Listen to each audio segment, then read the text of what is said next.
Le karma ne rate jamais son coup, et chacun finit par payer pour ses actes. Le karma touche ceux qui passent leur vie à ruiner celle des autres et continuent comme si de rien n'était.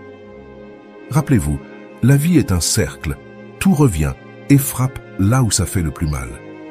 Tristement, il y a des gens qui profiteront de votre affection, de votre attention, de votre patience, et même de la position qu'ils occupent dans votre vie pour vous épuiser, vous blesser et vous faire du mal. Ils agissent ensuite comme si rien ne s'était passé, vivant leur vie en se faisant passer pour les victimes. Il est vrai qu'il existe beaucoup de personnes qui, non seulement vous blessent, mais vous font aussi porter le blâme. Ce sont des gens qui se victimisent ou vous criminalisent. Souvent, ceux qui font du mal ne réalisent même pas qu'ils le font avec de mauvaises intentions. Ils se voient comme des victimes plutôt que comme des agresseurs, et en plus, ils vous exposent aux autres comme une personne mauvaise et détestable. Cela commence par des calomnies, des commérages, et tout cela vous transforme en le méchant de l'histoire. Malheureusement, cela peut arriver dans tous les contextes, chez des voisins, des membres de la famille, des amis ou même vos collègues de travail. Ce sont des gens qui vous transforment en une personne indigne de respect, tout en jouant le rôle des offensés. Mais je vous le dis, le karma leur rendra tout ce qu'ils ont semé. Bien que vous puissiez vous éloigner des gens par fatigue de l'hypocrisie, et que cela soit mal perçu, parfois il est nécessaire de supprimer certaines personnes de votre vie pour votre bien-être, votre bonheur et votre réussite. Même si ce sont des personnes importantes pour vous, vous devrez les laisser partir ou même vous éloigner de certains endroits. Il peut être humiliant ou difficile de devoir partir, mais cela en vaudra la peine pour préserver votre paix intérieure. Si vous êtes dans un environnement où l'on vous blesse, vous calomnie ou vous agresse, il est légitime de vous en éloigner. Vous avez le droit de lâcher prise et de partir. Posez-vous cette question. Combien de fois vous a-t-on fait passer pour le méchant de l'histoire? Combien de fois des personnes ont-elles répandu des rumeurs sur vous en utilisant d'autres pour vous nuire? Beaucoup de gens n'ont pas le courage de vous affronter directement et utilisent des stratagèmes pour vous atteindre. Ils prétendent avoir de bonnes intentions, mais finissent par vous blesser. Ces personnes se présentent souvent comme des modèles de bonté, publiant sur les réseaux sociaux qu'elles sont merveilleuses, mais vous connaissez la vérité sur qui elles sont réellement. On découvre la véritable nature des gens dans des situations difficiles, un divorce, une succession, la vieillesse ou les moments de crise. S'éloigner de ceux qui ne vous respectent pas ou ne vous valorisent pas n'a rien de mal. Avec le temps, vous évoluez et apprenez à reconnaître ceux qui vous déçoivent. Certaines personnes préfèrent la solitude après avoir été déçues par tant de mensonges et d'hypocrisie. D'autres préfèrent ne plus se faire d'amis ou d'ennemis, lassés par les trahisons. Mais sachez ceci, ceux qui vous blessent, qui mentent ou qui s'en prennent à vous d'une manière ou d'une autre, recevront un jour leur dû. Le karma atteint tout le monde, tôt ou tard. Certaines personnes peuvent penser qu'elles ne font de mal à personne, mais la vie finira par leur rendre ce qu'elles ont semé. Elles se demanderont alors pourquoi une tragédie leur est arrivée, sans réaliser que c'est le résultat de leurs actions passées. Le meilleur conseil que je puisse vous donner est de ne pas chercher à vous venger. Soignez vos blessures, avancez et ne devenez pas comme ceux qui vous ont fait du mal. Le temps et l'univers se chargeront de remettre les choses à leur place. Alors, continuez à vivre avec intégrité et laissez l'univers s'occuper du reste. Sache-le, le karma finira par arriver à tout le monde. Peu importe s'ils se sentent intouchables, peu importe s'ils ont l'impression que personne ne peut les atteindre. À la fin, le karma arrive toujours.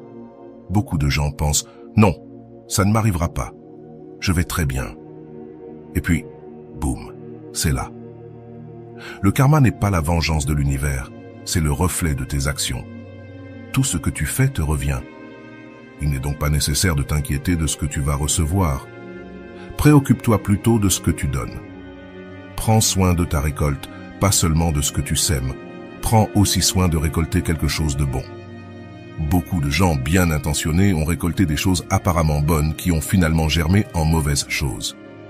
Tu dois t'assurer que ta récolte et ta semence soient toutes deux bonnes, qu'aucune des deux ne blesse ni ne fasse de mal. Parce que si tu récoltes quelque chose qui semble bon au début, mais qui finit par blesser, tu sentiras le karma. Il y a une leçon importante sur le karma. Quand un oiseau est vivant, il mange des fourmis. Quand l'oiseau est mort, ce sont les fourmis qui le mangent. Le temps et les circonstances peuvent changer à tout moment. Ne sous-estime ni ne blesse personne. Il se peut qu'aujourd'hui tu sois puissant, mais souviens-toi que le temps est plus puissant que toi. Et tôt ou tard, quand tu t'y attendras le moins, quand tu y penseras le moins, le karma peut arriver. Assure-toi donc d'avoir une bonne semence et une bonne récolte, pas seulement de dire « je vais semer ceci » en espérant que ce soit bon.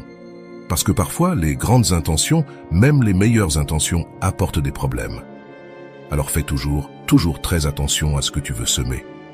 Malheureusement, il y a beaucoup de choses qui ne devraient pas être faites. Alors souviens-toi de ceci. Le karma viendra à tout le monde, peu importe ce que les gens ont fait, peu importe ce qu'ils ont dit, à la fin, le karma arrivera. Parce qu'on dit que lorsque tu blesses une personne qui n'est pas mauvaise, prépare-toi à ce que la vie te blesse en double. Et c'est vrai.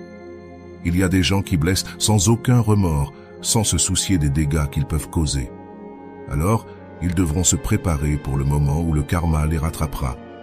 Tu n'as donc aucune raison de te sentir si mal lorsque tu baisses les yeux et que tu dis « Ok, parfait, je vais laisser tomber ».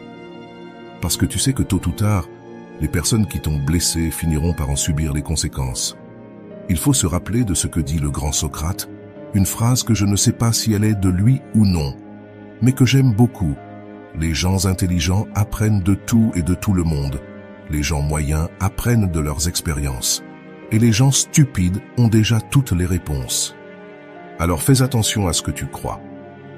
L'important, c'est d'apprendre. Si tu te rends compte que le karma frappe les gens sans que tu n'aies besoin de chercher à te venger, laisse les choses se faire et laisse le poids du temps agir. Parce que le temps est si sage, le karma est si sage qu'il remet chacun à sa place.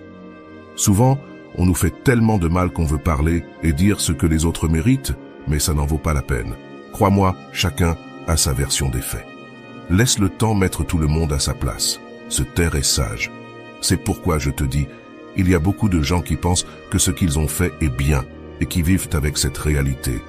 Ils ne peuvent pas imaginer que ce qu'ils ont fait, ce qu'ils ont dit, est totalement mauvais et nuisible.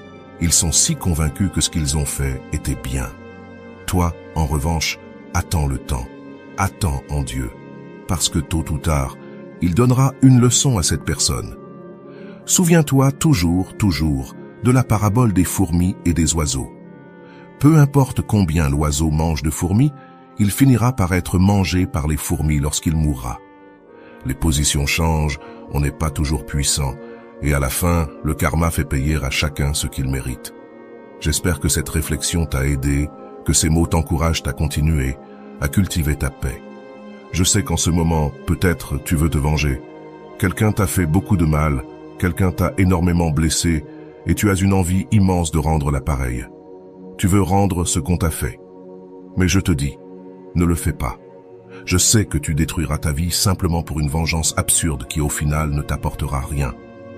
Alors, souviens-toi, peu importe ce qu'on t'a fait, peu importe ce qu'on t'a dit, peu importe ce qui s'est passé, ce qui est important, c'est que tu gardes ta paix intérieure. Ce qui est important, c'est que tu restes attaché aux bonnes choses. Si demain, quelqu'un finit mal, que ce soit la personne qui t'a blessé, pas toi. Si demain, quelqu'un finit totalement détruit, que ce soit l'autre personne, pas toi. Ne te venge pas, parce qu'au final, cette vengeance que tu prends te reviendra aussi. Il y aura des répercussions. Il y aura des conséquences pour le mal que tu fais. Laisse la personne qui t'a fait du mal recevoir ce qu'elle mérite du karma. Laisse tomber, vraiment, laisse tomber. Parce que si tu continues à penser et à ressasser ce que cette personne t'a fait, tu t'impliques dans ce problème. Et au final, cela ne fait que nuire à ta santé mentale. Pardonne, lâche prise, laisse partir. Finalement, les gens sont ainsi. Les gens finissent par se détruire et se blesser eux-mêmes. Et quand ce moment arrivera, tu pourras simplement ressentir la satisfaction de ne pas avoir causé de tort à personne. Reste avec cette satisfaction. Reste avec cette sensation d'avoir bien agi et de n'avoir blessé personne. Reste toujours avec cette satisfaction. Avant de partir, je veux partager avec toi une phrase intéressante que je te demande de répéter dans les commentaires. Elle dit « Je ne me venge pas, je laisse le karma faire son travail. » Je te la répète, Je ne me venge pas, je laisse le karma faire son travail. Écris-le dans les commentaires. De cette façon, tu pourras créer une affirmation intéressante qui te permettra de garder cela à l'esprit. Ne pas te venger, mais laisser le karma agir. De cette manière, tu seras beaucoup plus capable de gérer le ressentiment, la douleur et l'agonie que t'a causé l'acte de quelqu'un d'autre, et avec cela, tu pourras guérir ton âme. C'était mon conseil, et je t'invite à t'abonner à cette chaîne. À bientôt.